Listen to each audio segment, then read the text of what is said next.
ისრაელის მთავარი დასაყრდენი ამ დაპირისპირებაში იყო ზუსტად ის აგენტურული ქსელი, რომელიც მას ჰქონდა ირანის ტერიტორიაზე, რომელმაც მოახდინა მთლიანად პირველი 8 საათიანი შოკის განხორციელება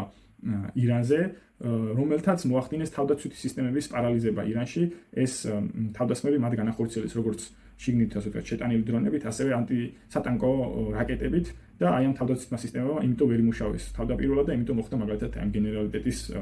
ძალიან სწრაფად და მარტივად განადგურება თეირანის გულში და ჩვენ როგორც ვნახეთ, ბოლო აი 12 დღის განმავლობაში, არსებობს ინფორმაციების სტატიები, რომ 700 ასეთი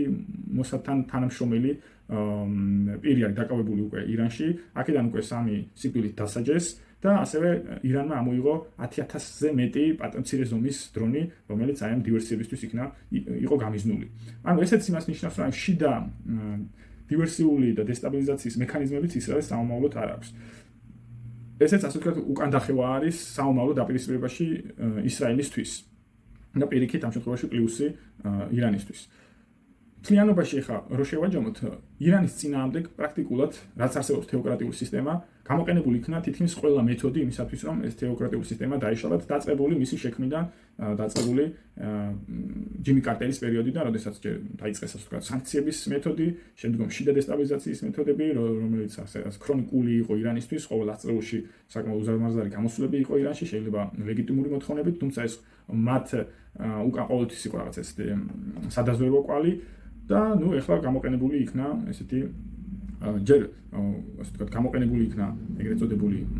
თაფლაკვირას მეთოდი, რომ რაღაც დათმობებზე წაიყვანეს ირანი ამ ბირთვული შეთანხმებით,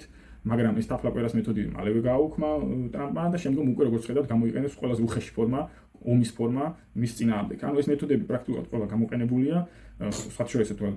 შეჯვარებული მეთოდებიც, როგორც ასე ვთქვათ მოსადის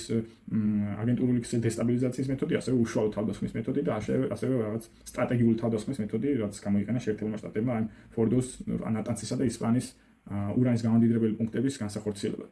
ასევე ამას დავამატოთ ის, რომ თეოკრატიულმა სისტემამ გარდა იმისა, რომ დამატებით ლეგიტიმაცია მიიღო, საომავლოდ ნებისმიერი საპროტესტო გამოსვლა იქნება თუ რაღაცა დიდი სახალხო მღელვარება, რომელიც ირანში შეიძლება მოხდეს, ის ყოველთვის იქნება უსაფრთხოების ჭრილში განხილული. მოხდება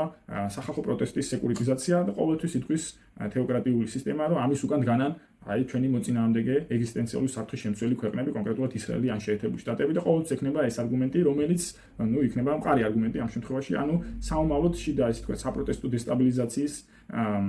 ინსტრუმენტიც ამ შემთხვევაში ისრაელს აღარ ექნება.